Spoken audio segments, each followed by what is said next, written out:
中九龍繞道暫時有8條專營巴士路線，本台乘咗其中1條由天水圍往觀塘嘅路線，較過往經龍翔道快大約10分鐘。唔少乘客認為整體行車較暢順。九巴269S 由天水圍市中心開去觀塘碼頭，車門嘅位置張貼告示，提醒乘客唔再經黃大仙。我哋分別喺上個星期同通車第一個工作日搭朝早7點35分開出嘅班次。天水圍區內路線不變，經大欖隧道、長青隧道出到葵涌之後，新線會改行青葵公路、西九龍公路。沿路車多，不過可以均速行駛，一直唔停站。朝早8點37分進入中九龍繞道隧道，5分鐘之後到達九龍灣。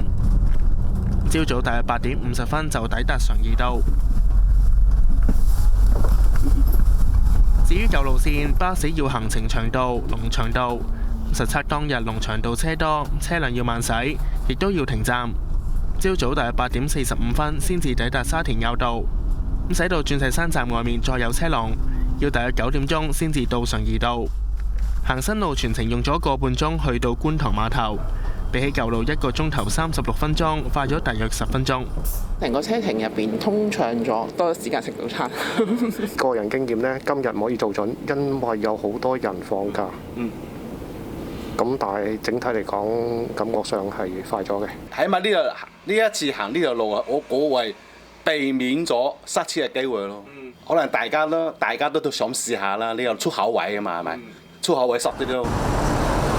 另外3條行走中九龍繞道嘅新巴士線，包括九巴33X 由荃灣西開去油塘，吸引大批巴士迷同打工仔捧場。都係搭33咯，一係搭33X，一係得一班啫嘛。